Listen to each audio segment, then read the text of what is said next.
We'll start with a man who we are always happy to welcome back on the mountain stage. This is his 6th visit. Really excited. Stephen Kellogg is with us. Singer-Songwriter Stephen Kellogg has shared a new single. It goes. Back in the day, you used to do 275 days a year on the road. Live at the Bay Studios with Stephen Kellogg. I'd never heard your music before. I really loved it. The thing is, I have been kicking around here for almost 25 years now. I know what you're saying. He does what he does best, which is mine his own life to come up with some truths. Paul Simon does it too. A lot of great writers do it, and I think he's right up there with them. Sold out show tonight at Wolfram. Please welcome our friend, Mr. Stephen Kellogg. When I was a kid, I wanted to be Bon Jovi. Rock and roll, leg kicks. Please welcome Mr. Stephen Kellogg.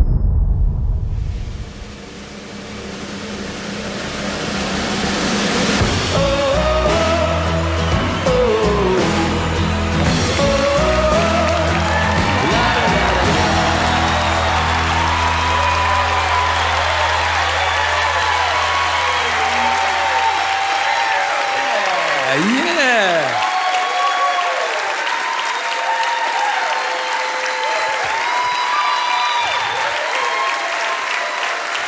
That's it.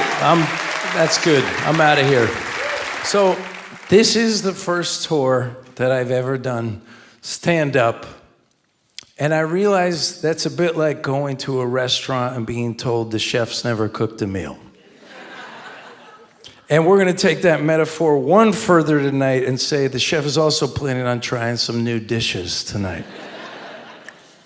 But like a lot of you guys, during the pandemic, stuff just got rewired a little bit for me.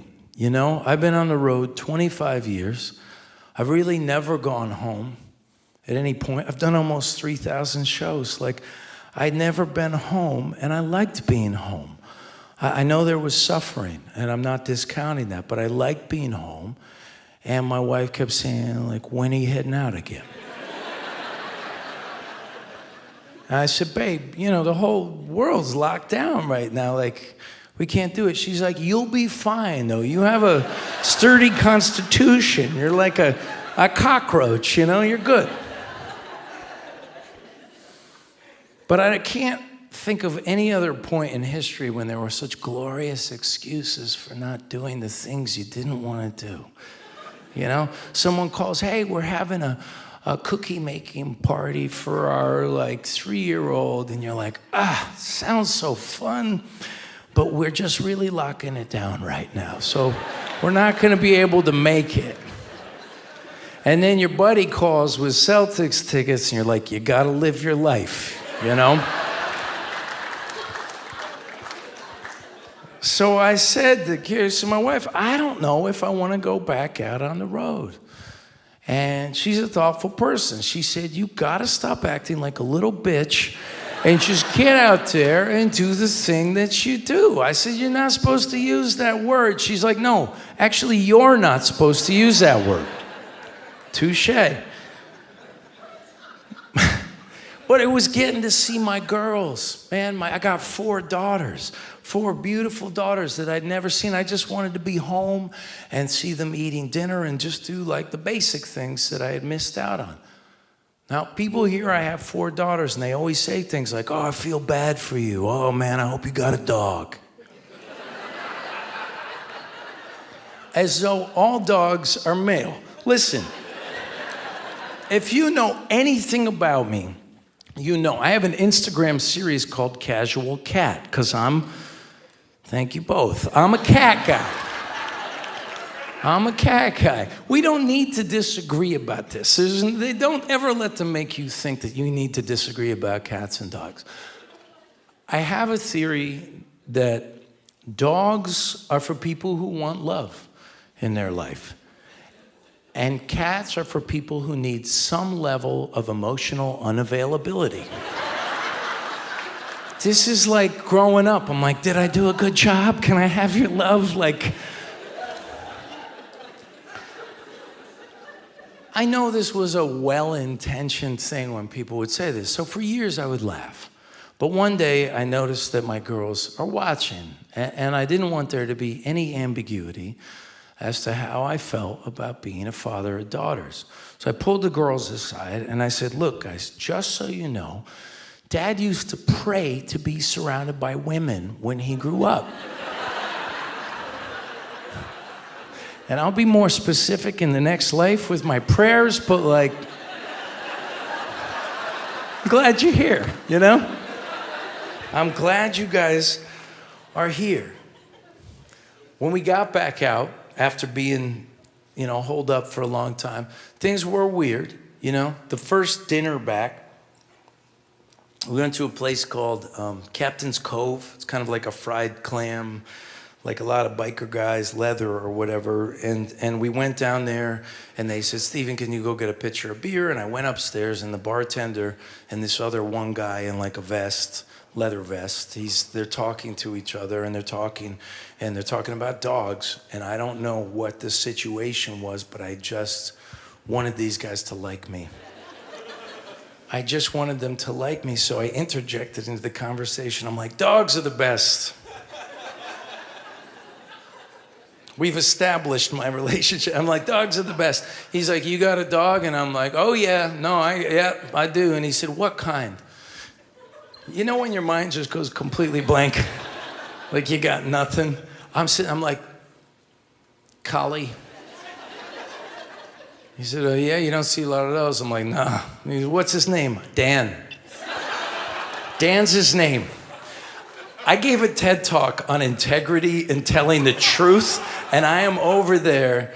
I'm just like, holy shit. By the time I got downstairs, my cheeks are flushed. Kirsten's like, she's like, you okay? I'm like, we'll talk about this later.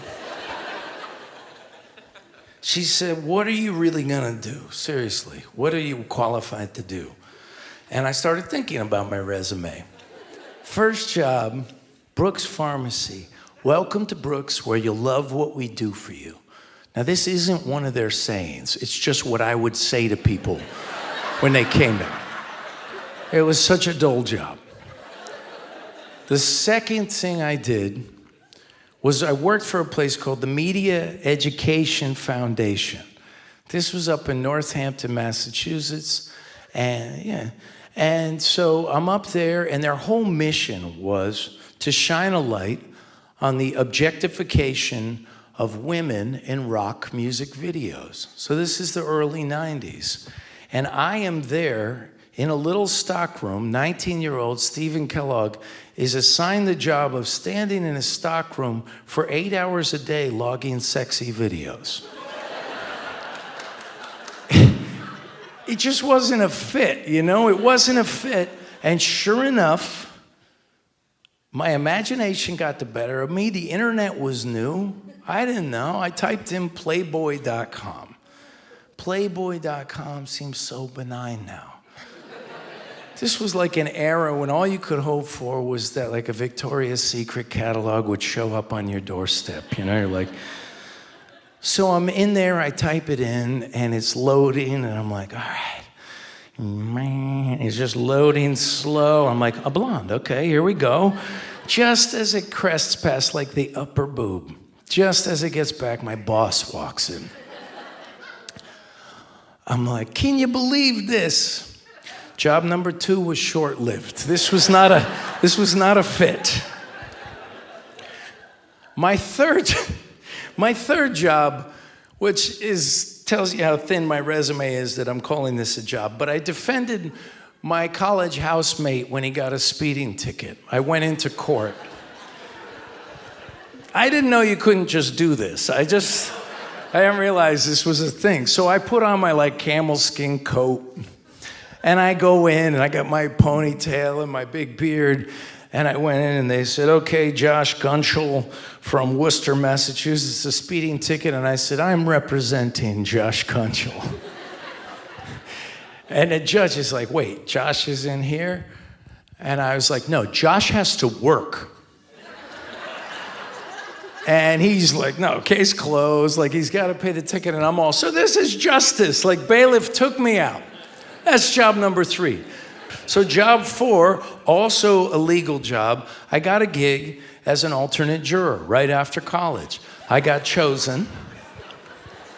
It was a big, long case. It took weeks. It was like a sprained ankle and like a burnt out bulb. I mean, it was a very simple case, but it took weeks to try. And at the end, they don't let the alternate jurors deliberate. So I left my number for the other jurors, and I said, can someone please call me and tell me how it ends, which I guess is also illegal. Okay. I got you. So I'm not qualified. Okay. But people might ask, well, why do you even want another job? I mean, obviously, this thing we're doing right here is a lot of fun. But there's little indignities that you don't see. After the pandemic, I called my tour manager. He's been out with me for years. I said, we're not going to share beds anymore. There's nothing wrong with it. I just don't want to sleep with him anymore. Like, I spent more nights in bed with this guy than my own wife, and I said, we're good. So our first night back, the very first night, we get to the hotel lobby. It's so late, like it always is, so late. And we come up and, the front desk, sorry, we gave away the 2 queens. All we have is a king. So we climb into bed together, and he's like, oh yeah, SK, you really took care of this, man. And we put on the TV, and there's the Eagles documentary. And Don Henley in all his arrogant glory is like, I remember our first tour when we had to share hotel rooms. And I'm like, fuck you, Don Henley. And even when it's nice, there's weird trends going on in like the nice hotels. Like the bathrooms now have these barn doors with frosted glass. Who wants that? You're sitting there and you're like, can people see me? What's going on? There's like an inch of space that blocks neither scent nor sound. And you're like, for God's sakes, the engineers? Like, what people want on the toilet is they want to be seen, kind of like. You get up in the middle of the night, you're trying to be subtle, you're like, whoo. This is a terrible idea. Some people like to call out when I do this show. They say, why don't you stay at an Airbnb? I don't have time for the chores that go with an Airbnb. It's like, you got to strip the bed and take out the trash and then cut the grass and spackle the walls. And like, you're going to do all this shit, then we're going to give you a review all for the price of a hotel. No, thanks. Even when you're on stage, stuff happens, okay? If you saw my TED Talk, you know I wanted to be Bon Jovi as a kid. That's pretty public knowledge, okay? That's what I wanted. And so it was an exciting night when I'm off in South Carolina and Richie Sambora's manager calls me. And he says, hey, Steven, why don't you come down, and if you can learn Living on a Prayer, you sing it with Richie tonight. I'm like, man, I don't need to learn Living on a Prayer. That's in the blood.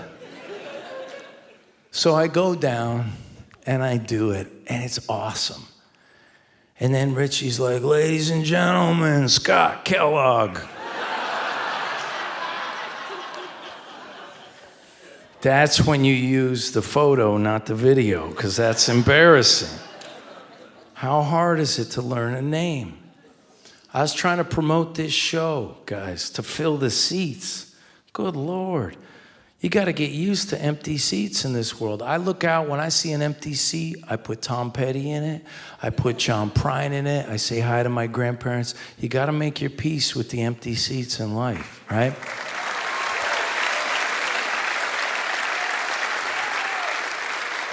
But I'm trying to do an interview, and this guy writes a letter, and he says, okay, yeah, we'd like to interview Jeff Kellogg. So I put him in touch with my cousin. The thing is, I don't want to audition anymore, okay? I don't want to audition. I don't want to get on a plane with a guy who has about my age, but has made very different choices in his life, clearly. Like he's got time to moisturize, you can tell. And you get on, and he says, and we all do this. So what do? You act like it's nothing, but it's like a test. And I don't want to take this test at 48. He says, what do you do? Because the test is going to end with the question, have you written anything I would know? And I'm like, how the fuck do I know what you listen to, bro? I don't. And I'm not asking you if you've worked on anybody's portfolio that I would know. You don't have to be Tom Brady to play in the NFL. This obsession with being the best. Yeah, thank you. I mean, it's just true. You don't have to be Tom Brady to play in the NFL.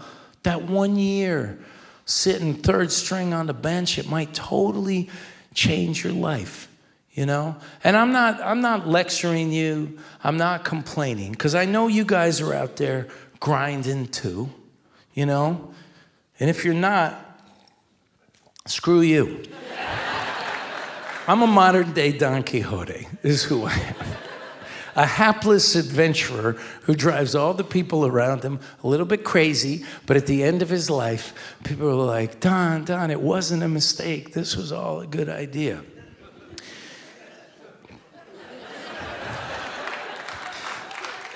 Don Quixote 2024 might look at his wife and say, what do you say we take a chunk of our retirement and film a comedy special? That's who he is.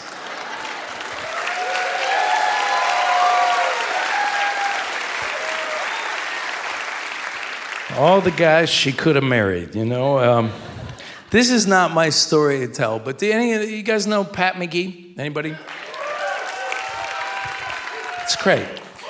So Pat McGee goes into the Container Store to get a bin to hold his mic cables for his studio. And the woman comes up and says, are you a pop star?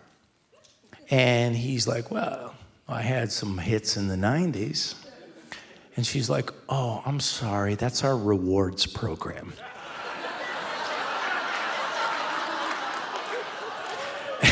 It's not my story to tell, but these little things come in and they just hurt you. They hurt you. I didn't realize I was going to be painting my own scrim here, you know? I didn't realize this was all going to be part of the gig. We have a little store called the Kellogg Family Store that we run. My wife, myself, and my kids.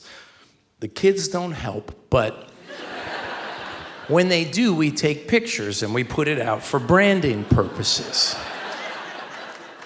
Basically, this is me and my wife. And when I go on the road, it's not like I got some warehouse at home full of t-shirts or something. So I'm playing a gig in New Jersey. We get a t-shirt order, and she says, hey, can you send this out? So I delegated over to Mr. TM, and I said, hey, are you cool to run to the post office before load-in? And let's just ship it out. So he says, cool. He goes off, and he comes back a little bit later, got a little grin on his face. I said, did you send that out at the post office? And he goes, well, it turns out the guy's house was closer than the post office. This is also not legal. You're not allowed to just show up at people's houses. But to have been a fly on the wall, when this guy orders a t-shirt from the tiny little Kellogg Family Store, and 20 minutes later, my own fucking guy shows up, and he's like, here's your t-shirt you ordered, like Amazon can suck it. Here we go. Woo! One for the little guy. All these jobs on top of a bunch of other jobs we didn't used to have 5 years ago. We didn't used to have to check out our own groceries. I know a handful of you guys like this. I don't really get it. I hate it. It's so stressful because I always have to hit the need help button. Always.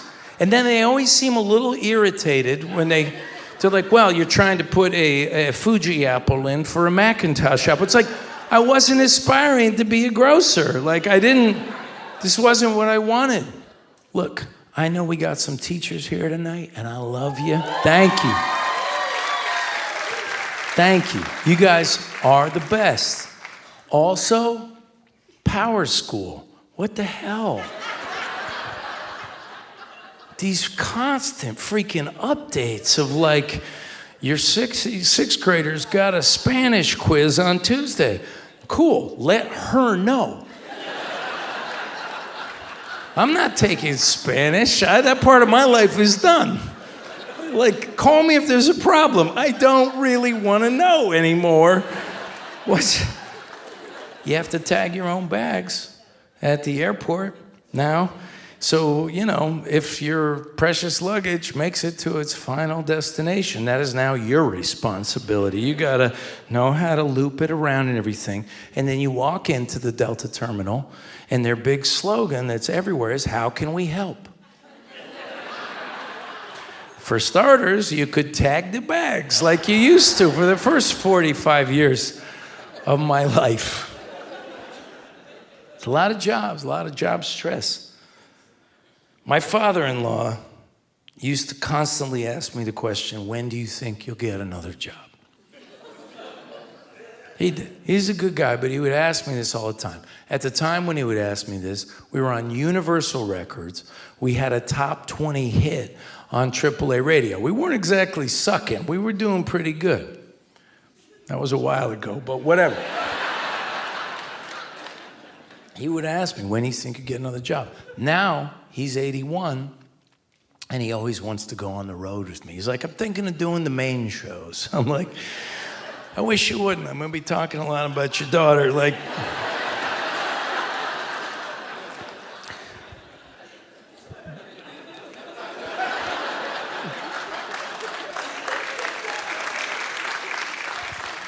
but he likes the perks. He likes meeting interesting people.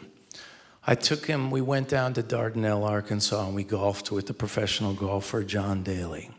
So we go down there, but I have to tell my father-in-law, who's pretty concerned, he used to always be like, you should never swear. And I'm like, I find these words so useful. Like, I kind of need them, and he'd be like, don't swear. So when we were gonna meet John, I said, just so you know, man, John's a really crude guy. Like, you're gonna have to, and he's excited. Oh, I know someone that knows him because he shot an eagle on a course and then a par and then a whole thing. So I'm like, okay, sure. So we get down to Dardanelle, Arkansas. We walk into the place. I said, John, I want you to meet my father-in-law. Father-in-law says, John Daly. Father-in-law starts writing. He says, I know someone that knows you. And John goes, did I fuck her? And my father-in-law acts like this is the language he hears all the time. It's rose-colored glasses, doesn't even miss a beat. He's like, no, it's a he. And John's like, well, did he suck my cock? I'm like, I'm gonna get some iced tea and let you guys do your thing. I'm out of here. I am out of here. The same trip, I roomed with my own father. This is a mistake, guys. Seriously, we are not meant to room with our adult parents. I don't know when it got weird, but it got weird. Like, this ain't no good. My dad is walking around in those, like, Fruit of the Loom, tighty-whities. They're blown out. They're just billowing behind him. It's like, he looks like he crawled out of a coffee pot, my dad. And I'm like, Dad, go to TJ Maxx, get yourself a 10 for 10. Like, let's do this, okay?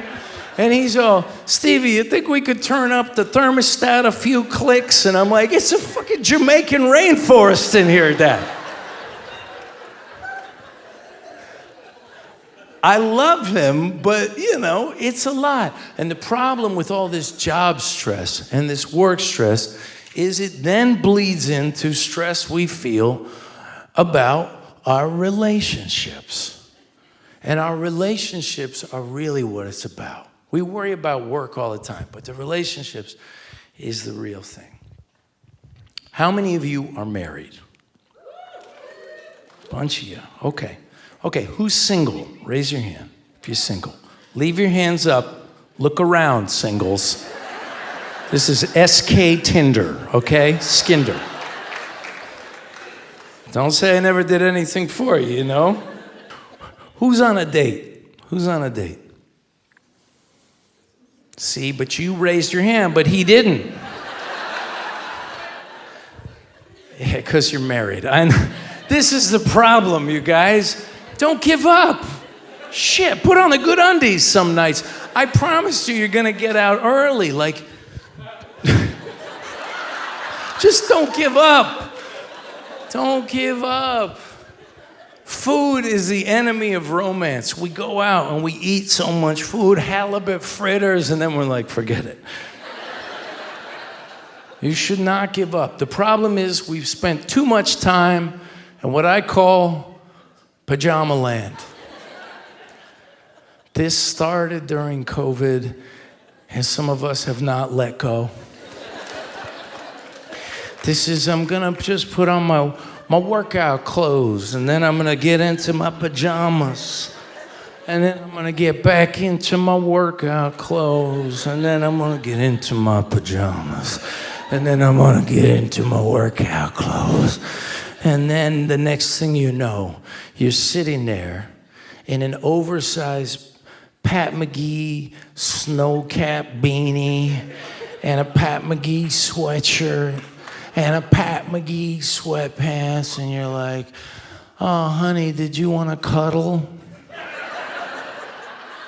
It's like, no, I wanted to do a lot more, but you have got to lose some of this Pat McGee sweat clothing because it's uninspiring.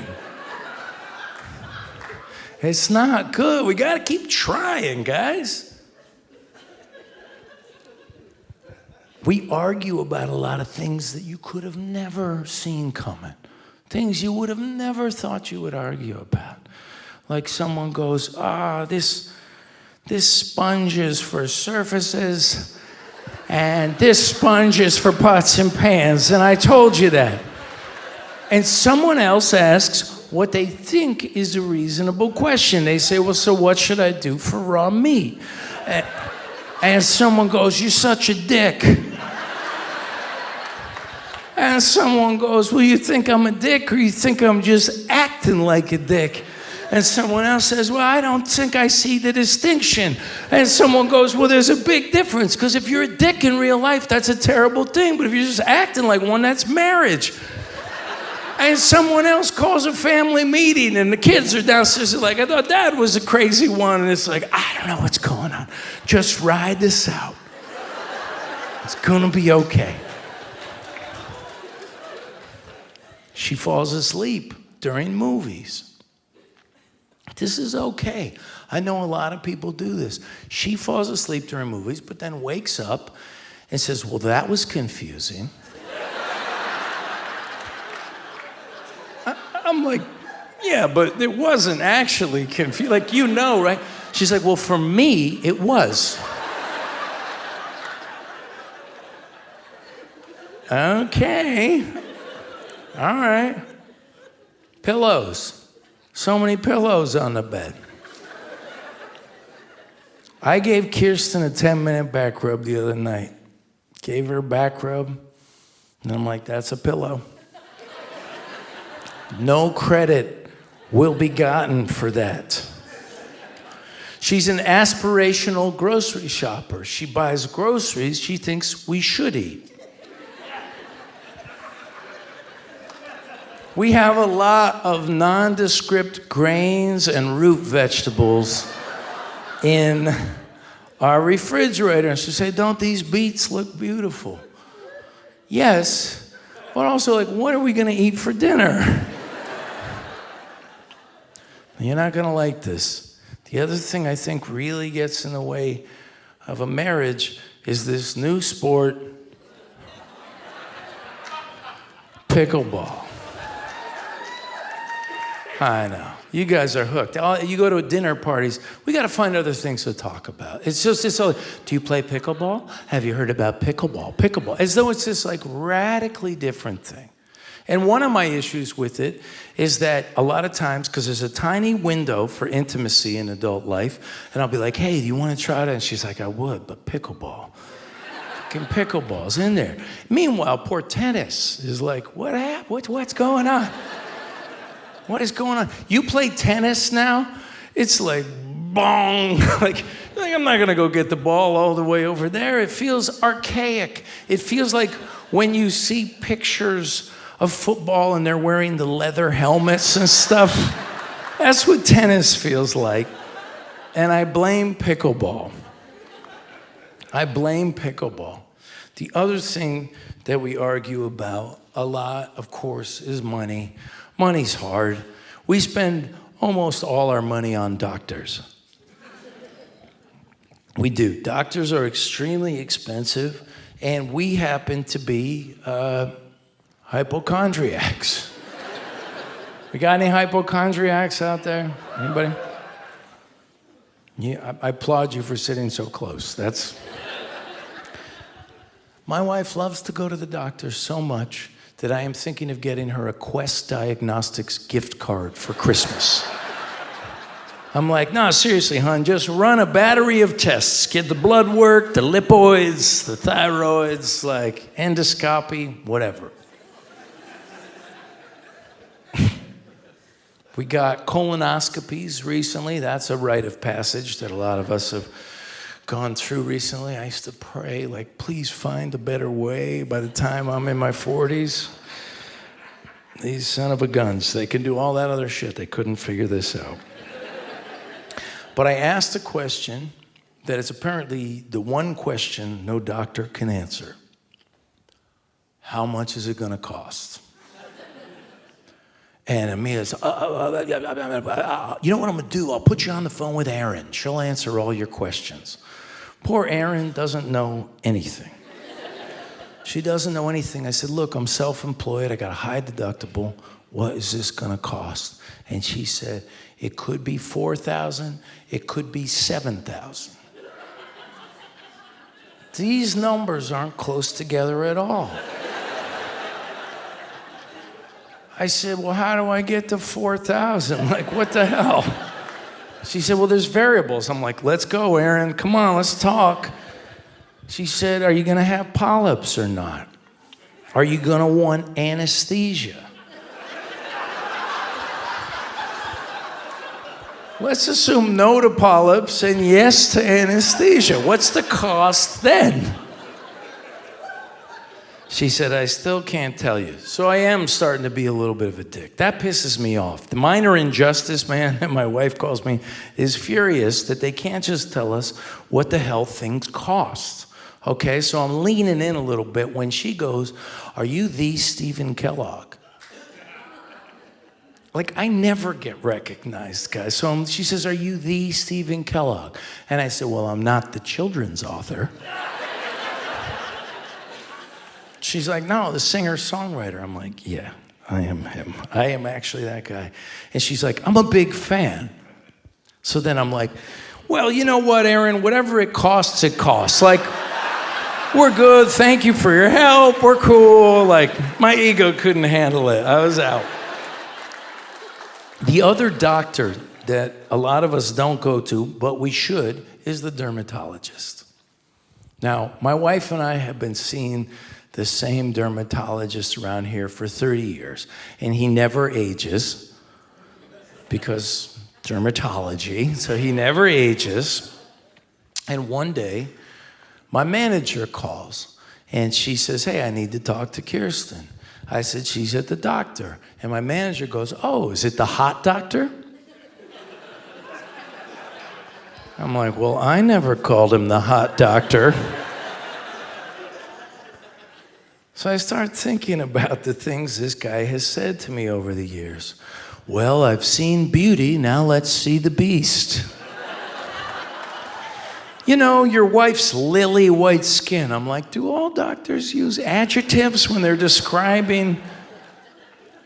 But I stay with him because he'll be like, how's my rock star? I'm like, pretty good, doc. Pretty good. I'm doing pretty good. This last visit, he goes, looks like someone's on the train to Bald City. I was like, I'm trying not to end up on ED Island, man. Ease up. Slow your roll. He said, do you want to look into shoulder and back hair removal? And I'm like, I'll let you know. I'm not a seal and I'm not a baby. And the war on hair has to end, okay? Nothing wrong with a little hair as far as I'm concerned. Seriously. This guy is just like, he's like, you ever step out on your wife? I'm like I would tell you. I see who he is and I see his angle. And I'm embarrassed to say this, but it made me a little jealous. And I got home that night and we sat at the Adirondack chairs and I said, look, do you like this guy? Like, you're talking about him, you know? And she said, hun, like, don't be ridiculous. And furthermore, if anything ever happens to me, please, like, go on and live your life. Be happy. Right?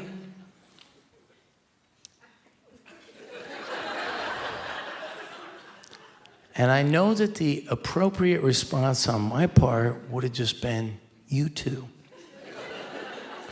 But I was like, not the fucking dermatologist. Like, that guy ain't raising my kids. Like, I'll come back and haunt that house, baby. Fuck that.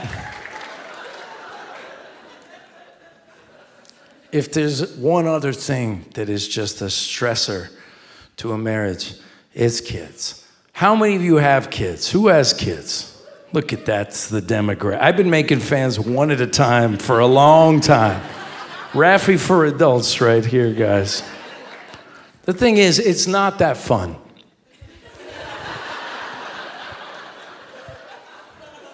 It's not that fun. And some of you have little kids. You're like, what's he saying? It's like, you'll see.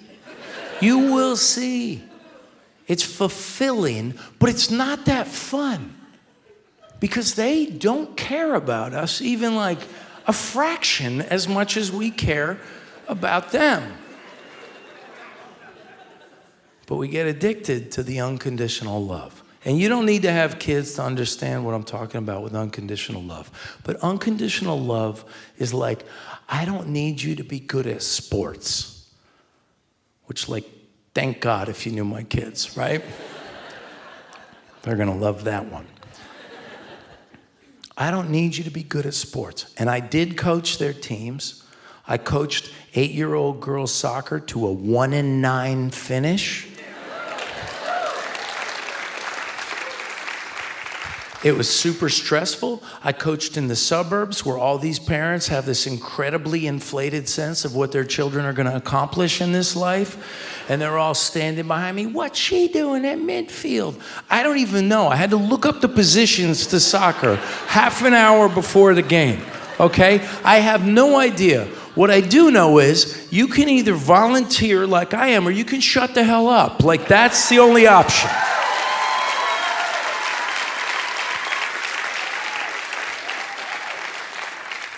So, you know, unconditional love. I don't care if you're good at sports. I don't care if you do well in school. I don't even care if you make good life choices. Obviously, that would be better and you'd live a richer life. But it's not important to me that you do that because my love is unshakable. I have their names. These 4 people, they're the only people in the world that I have tattooed on my skin. Their names, because there's nothing they can do that is going to affect my love for them. And my wonderful wife, who I've been with for 31 years, who I adore, I have a symbol for her tattooed. Just in case, you know? She falls in love with the neighbor. I don't want her name tattooed on my skin. That's what unconditional love is. You know that book, The Giving Tree? I'm the angry giving tree. I do the right thing, but I'm not happy. I'm like, are you guys serious? You want my apples? No shit. Come on. My oldest is dating a guy who is 6'4", which I hate. I hate this. I'm like, listen, these are the rules in my house. No, down here, look down here. Listen to me. So I come home one day, and they're in our living room on the chaise lounge, draped all over each other, like teenagers do. They're just draped all over each other. And I should preface this by saying I've been watching a lot of wolf documentaries. Wolf documentaries, wolf books, like anything wolf is sort of speaking to me right now. So I walk in, and these guys are just, she's nuzzled in here and everything. I'm like, good, somebody's getting laid in this house. Like, they're in there, right? And usually, when I walk in, homeboy, like, stands down and disentangles. But this time, when I walked in, he like jumped back, and then he settles back in, and he just hangs, and I'm like, holy shit, I just got alpha wolfed.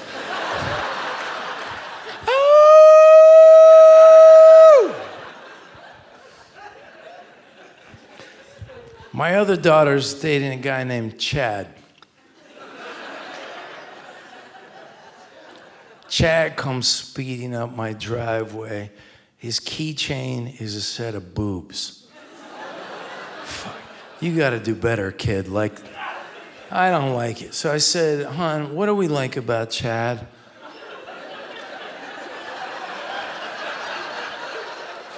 And she said, he makes me laugh, but I met Chad and he's not funny. Not at all. I got a couple middle schoolers. We got any middle school teachers out here? Dude, respect, thoughts and prayers. You guys are heroes. Thank you for your service.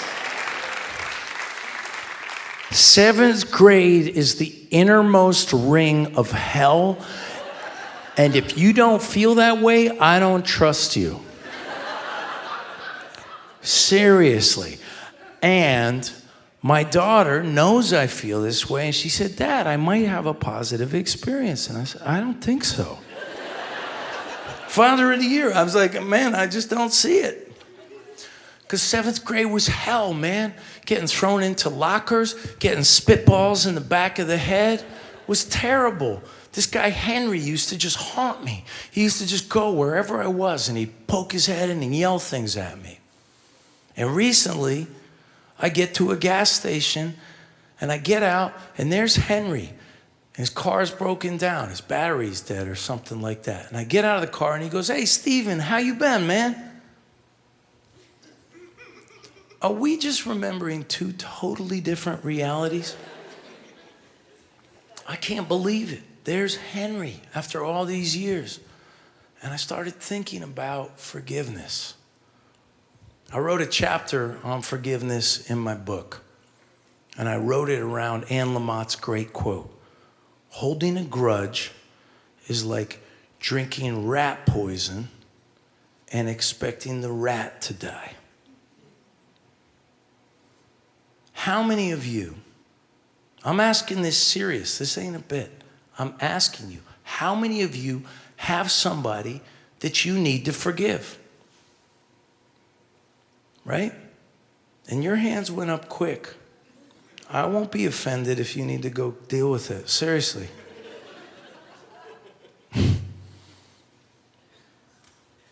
How many of you have somebody you would like to be forgiven by? There's not a lot we can do about the second one. Sometimes we just gotta forgive ourselves because someone won't do it. But the first one, we can do a lot about. And it's not letting them off the hook. It's just laying down the burden, you know? So I looked at Henry there, all vulnerable with his broken down car and needing somebody to give him a jump and everything. And I looked at him and I thought, this dude must have had some pretty tough stuff going on at home to have been so violent to me when he was a kid. And I looked right at him, and I just forgave him. And it felt good. Like I felt it just flood over me, the feeling of forgiveness.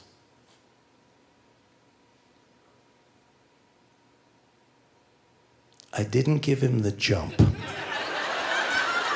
I'm not Jesus fucking Christ. I was like, good luck, Henry. I'll see you later, man. Hope you get out of here sometime soon, brother.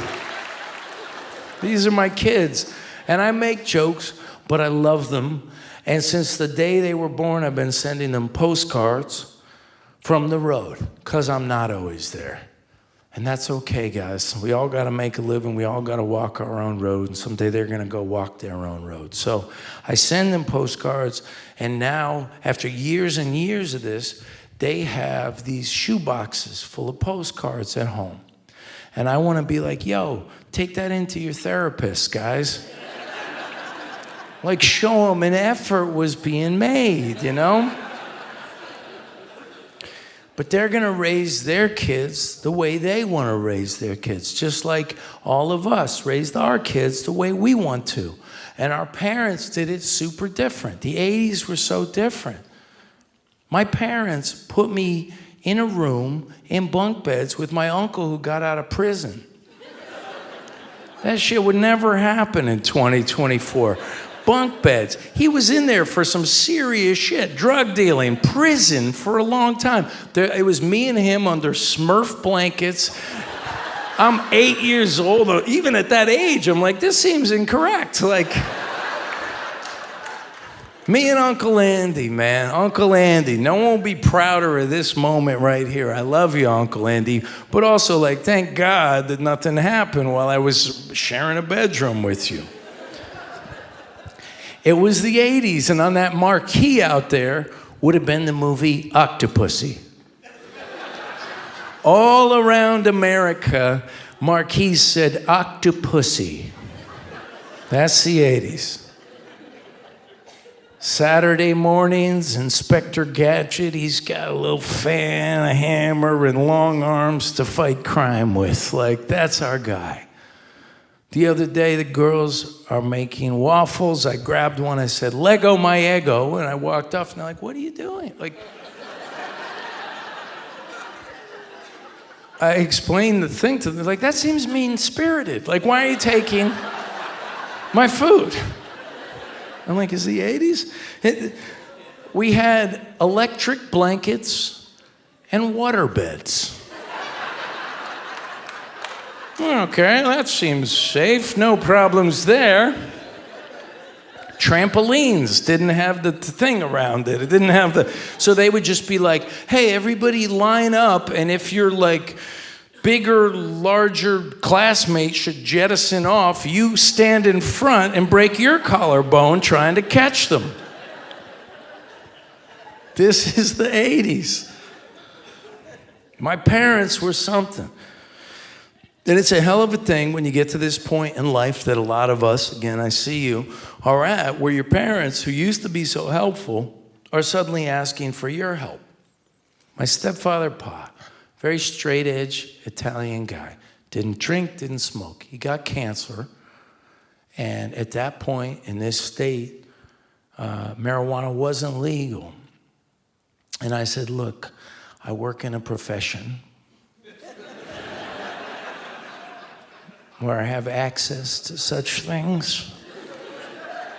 I wanted to help him. So he was open to it, and it really made me believe in the medicinal qualities of marijuana. So he came in, I gave it to him, and when he passed away, I went over to my friend's house, the drug dealer. He also has 4 girls. And he said, hey, man, do you want to smoke? I'm not really a weed guy. It's not my thing. So I said, I'm good. And he said, come on, man, for Pa. I'm like, okay, well, if you put it that way, sure. All right? So we go out to the garage, and we're sitting on these folding chairs. We're hiding from our kids. You spend the first part of your life hiding from your parents, the second half hiding from your kids. So we're sitting out there. The first red flag is homeboy brings out a bong. I haven't seen a bong since college, man. That is a big hit. That's like a straight, I'm just like, woo, I'm good. And my buddy's just burning through bong hits. So we're about to go back inside. And he says, Stephen, before we go back in, I just want you to try this stuff. You're going to love it. It's called shatter. I'm seeing who the weed people are out there. And I tell my kids all the time, don't give in to peer pressure, but I'm like, okay, Ron, if you think I'll like it.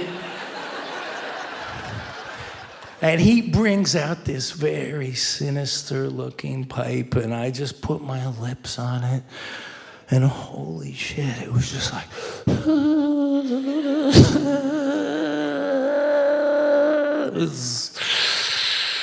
I walk back inside, and there's his 4-year-old, and I'm like, oh my God, she knows everything. I spent 2 days trying not to swallow my tongue. We need diversions from the stress, and sometimes drugs and alcohol help with that. I'm not a weed guy, but sometimes that's what we need. Some folks like exercise. I'm not one of them. I'm a 19-minute mile over here. I am not trying to build a temple. I am just trying to make a house that won't blow down in the wind. Actually, my favorite diversions would be in this section. This is kind of my happy place, right here. You folks, thank God, you like concerts. You like coming out for the live arts. Thank you for doing that tonight.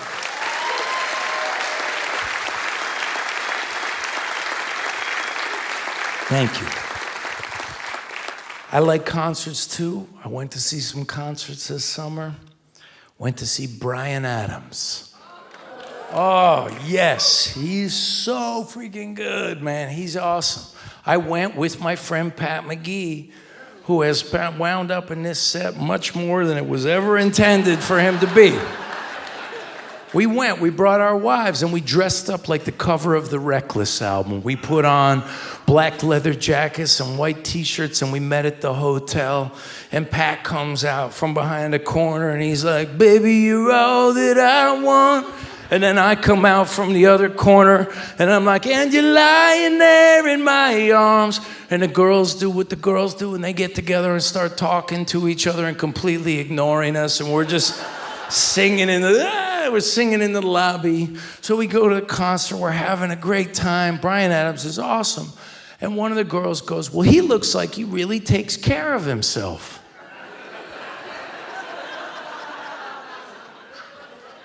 I guarantee you he wasn't tuning his own guitar up here. You know? Shit, man.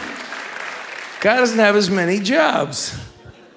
So I look it up, and Bryan is born in 1960. So then he plays the summer of 69.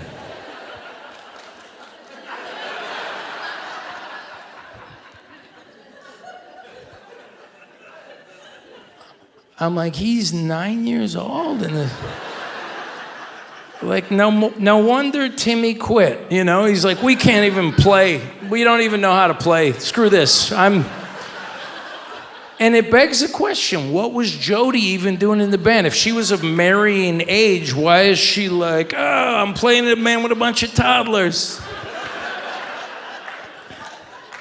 This is Bryan Adams. This is a man who has sold out Madison Square Garden. He's got Grammys. He's probably had threesomes. This guy's life has been amazing. And the best days of his life were before double digits?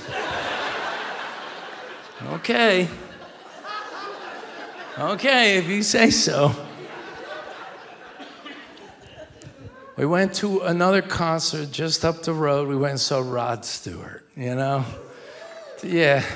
Rod's 81 years old. He says the most inappropriate things now, and nobody at that concert cares at all that he's saying what he's saying. He just kind of, just does his thing. It's cool. He can say whatever he wants and nobody cares. Okay. So we go see Rod, and I like Rod Stewart. The band Train called me a few years ago, and they said, Steven, we're going to do a benefit, and we'd like you to open it at the Fillmore. I said, I'd be honored. And they said, but we'd like you to do someone else's songs. Less of an honor. okay? So I learned Rod Stewart songs. And I like old Rod Stewart. I like Mandolin Wind, You Wear It Well, Maggie May, these songs with lots of lyrics and no choruses. It's all very Kellogg, this whole thing. But I was getting ready for the gig, and I needed like a song I could learn quickly. So I learned that 80s song, Some Guys Have All the Luck. This is not a great song, okay? I learned this song, it's simple, nothing rhymes, it's kind of like whatever, it's just, sometimes you just have momentum, okay? So I learned that song, I'm in my office learning it, and in walks my 6-year-old, and she said, Dad, did you write that song? And I said, no, honey, why? And she goes, 'cause that's a hit. I'm like, run along, you rapscallion. Daddy's gotta work. We're at another concert, we're backstage, me and my beautiful wife, Kirsten. Rob Thomas walks up to us. So yeah, he's sexy. He comes up and he says, hey, I'm Rob. Seems like a nice guy. Kirsten inexplicably goes, I'm with him.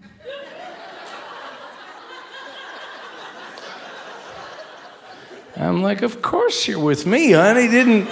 He didn't ask who you were with. Like, why are you being so weird about this? But it turns out that he's on her list. I freaking hate the list. I meet people on the list. This is like the dermatologist all over again. I don't want to do this. He's on her list. So she's telling her friends, and they're like, ah ha ha, it's so funny. Steven, who's on your list? And I said, no one's on my list. Kirsten's on my list. I met her when I was a kid. I fell in love immediately. I don't even see anybody else. That's how you answer that question. That's how you do it. And I would have stuck with it, but they pressed me. They're like, you're not being any fun. So I said, fine, I guess Scarlett Johansson. And Kirsten Kellogg, who went to the convent of Sacred Heart with 20 other girls, goes, she seems like a bitch, and I bet she's dry as a bone.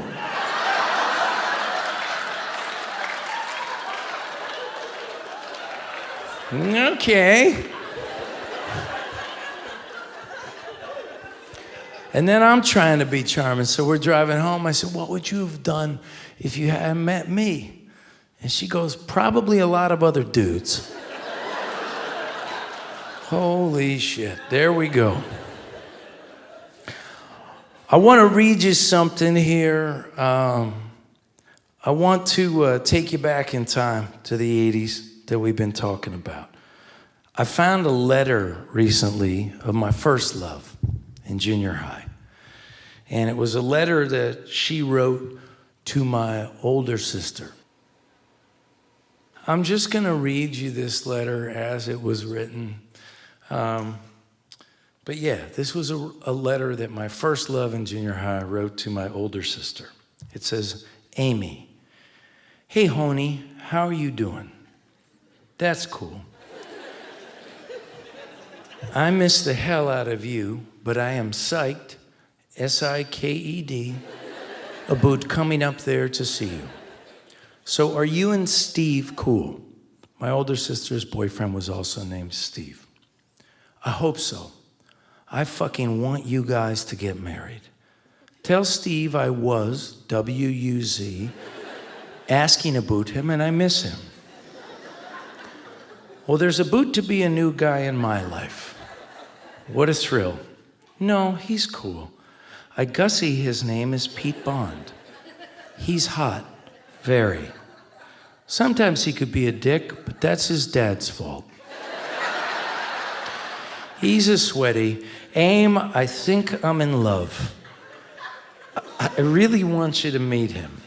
I'll send you a picture when I get one, but one thing, this is hard to explain, so I'll explain it like this. Out of 10, Pete has 8% of my feelings.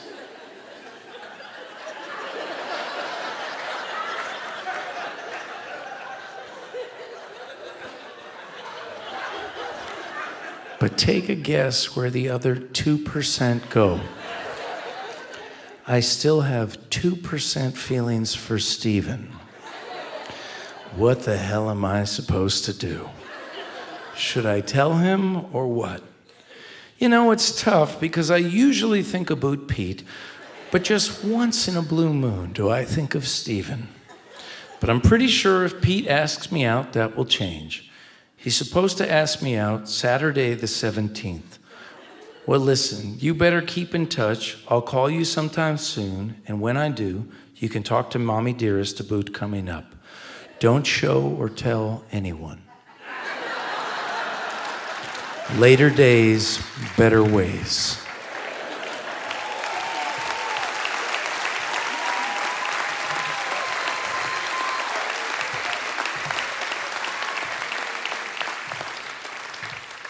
So, the thing is,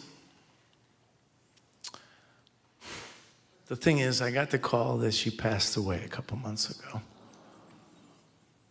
And when that call comes in, there's no pretending that you're still a kid. You know? And I love a laugh, and I thank you for this incredible night of laughs. But I think what I want to do is maybe we could turn the lights down a bit, and I'll play you a song to leave you with here tonight. Because I think that sometimes the most meaningful thing is that someone shows up with a heavy heart and you're able to do a little bit of good. And I think if we could be comfortable with sitting alone in the dark together, that maybe life would feel a little more manageable than it sometimes does. So, if it's possible.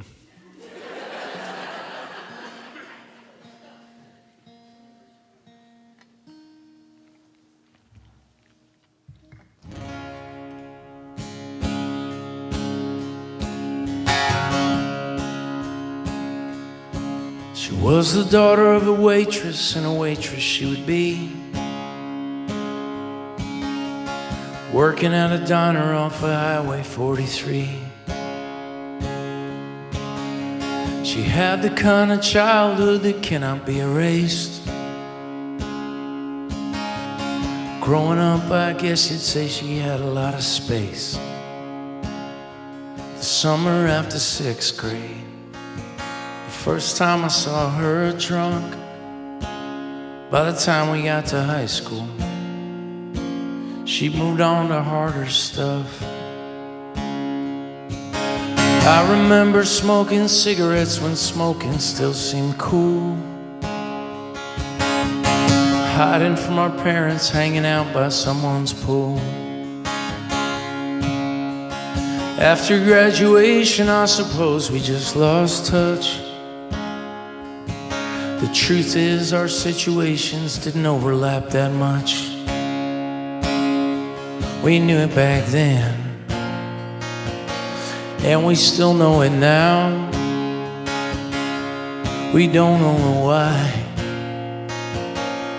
but we know the how. If you're gonna love someone, love them with all that you got.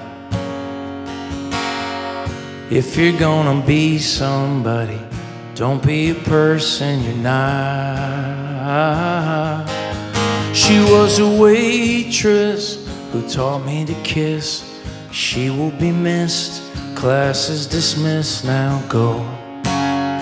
Class is dismissed, now go.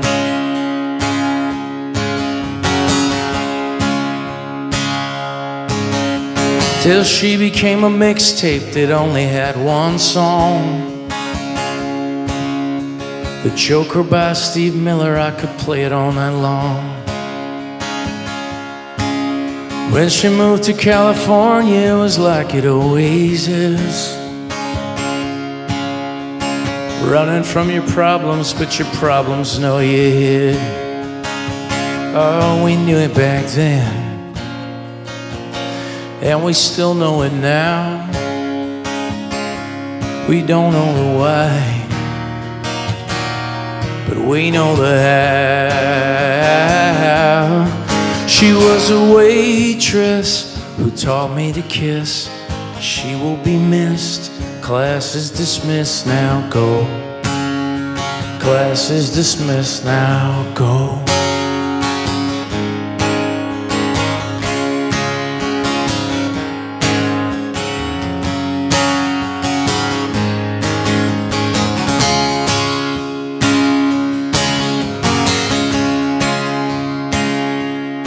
She moved back to 2 towns over from where we had grown up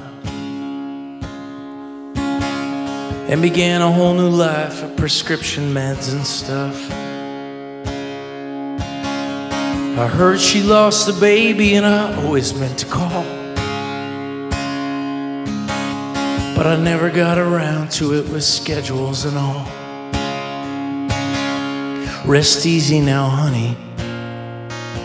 There's nothing more for you to do. The snakes have all loosened their grip on you. We knew it back then, and we still know it now. We don't know the why, but we know the how. She was a waitress who taught me to kiss. If heaven exists, class is dismissed, now go.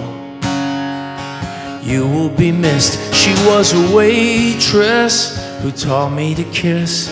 If heaven exists, class is dismissed, now go. You will be missed. Go play the Joker over and over, over and over, over and over. Go. You will be missed, now go.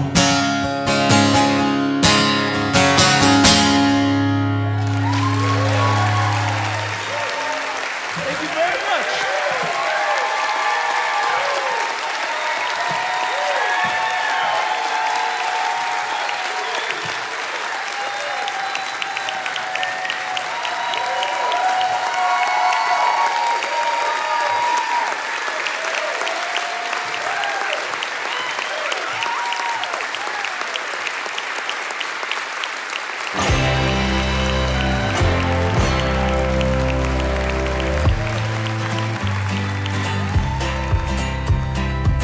I'm gonna do a little stuff before we're really rolling, but thank you for that beautiful intro. This is not part of the stand-up. This is just an opening monologue. But let's be honest, this is a middle-aged person's dream. This show started at 7:30. There's no opening acts. You got seats. We are gonna have you home and staring at your phones again before you even know you left, guys. I got you. You're welcome.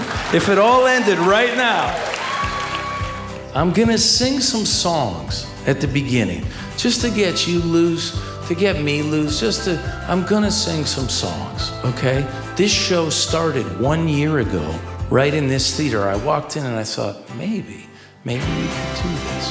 So I'm gonna sing some songs first, then I'm gonna do my stand-up. I'm gonna tell some jokes. Think of them as stories, if that makes you feel more comfortable, like whatever. And then I'll finish with a little bit more music. As part of my midlife crisis, and like, obviously I'm going through something, guys. I have the audacity to just want to try some new things.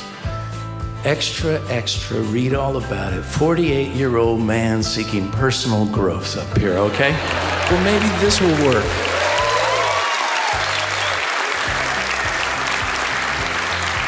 This is my latest get-rich-quick scheme. What can I say? This is who I am. It's who I've always been. I'm chasing a high. I'm trying to get back to that first buzz, that feeling of human connection. I hope I never stop chasing it. I hope you never stop chasing it. So before we get into all this, I just want to say to everybody that bought a ticket, thank you for coming here tonight, for being part of it, for riding the roller coaster with me year after year.